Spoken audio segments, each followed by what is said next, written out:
For 41 years, the official record said Bobby Riggs lost the battle of the sexes because Billie Jean King simply outplayed him. That's the story they tell. It isn't what happened. Someone made sure you'd never hear the other version. Here's what the record books were rewritten to hide.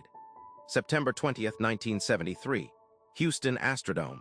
30,000 people watching live. 90 million more on television. Bobby Riggs was 55 years old, a former Wimbledon champion turned loudmouth hustler. He'd already crushed Margaret Court months earlier, humiliating her in straight sets. Now he wanted the bigger name. Billie Jean King, 29, the top women's player alive, agreed to face him. Overnight, the match became a symbol. Feminists called it a referendum on whether women belonged on the same court as men. Riggs called it his own circus, his ticket back into the spotlight. Nobody thought to ask who else had money riding on how it ended. King won in straight sets, 6-4, 6-3, 6-3.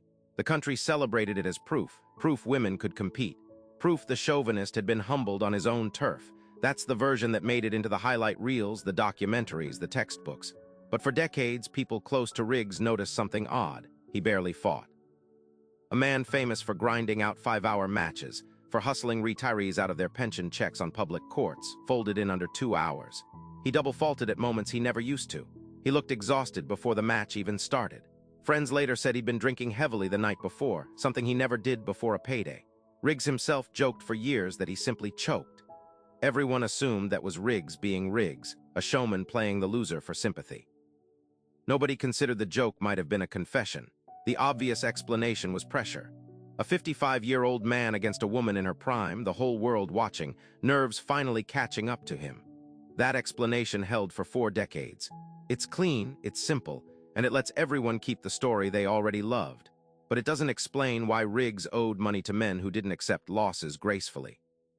It doesn't explain the phone calls his associates remembered, made in the days before the match, to numbers nobody could place.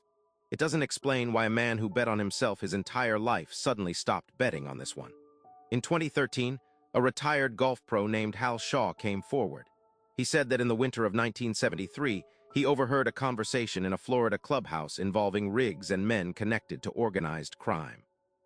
According to Shaw, Riggs owed a 6-figure debt, and the men discussing it weren't collectors, they were partners. The plan, as Shaw described it, was simple. Bury the debt inside the biggest exhibition match in tennis history, bet heavily on King. Let Riggs lose on purpose. Let the world believe it was destiny. King has always said she never suspected a thing, that she trained like it was the fight of her life and never doubted the win was real. That's the part that makes this worse, not better. She won something true.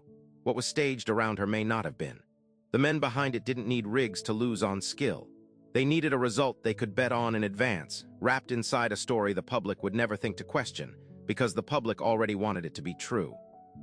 The perfect cover isn't a lie nobody suspects. It's a lie everybody wants. If Shaw's account holds, it changes what that night actually was. Not a clean victory for equality, but a fixed exhibition laundering money through a symbol people needed to believe in. It doesn't erase what King proved. Her win still mattered, still moved the culture, still cracked open doors that had been sealed shut for a century. But it means the moment itself may have been manufactured by men who never cared about any of that, who saw a captive audience and a controllable outcome. Riggs died in 1995, never confirming it outright, only ever hinting, joking, letting the ambiguity protect him to the end. Tennis historians still argue over whether Shaw's story is true or self-serving. No formal investigation ever followed. No records were ever unsealed. The Astrodome scoreboard still says exactly what everyone wants it to say. So ask yourself what you were actually watching that night. A woman winning a match on her own terms, or a bet quietly being settled behind her back. Riggs took the real answer with him to his grave. The men on those phone calls were never named, never charged, never asked a single question. If the biggest gender showdown in sports history could be rigged, and no one noticed for 41 years, what else were you told was destiny that was actually just arranged?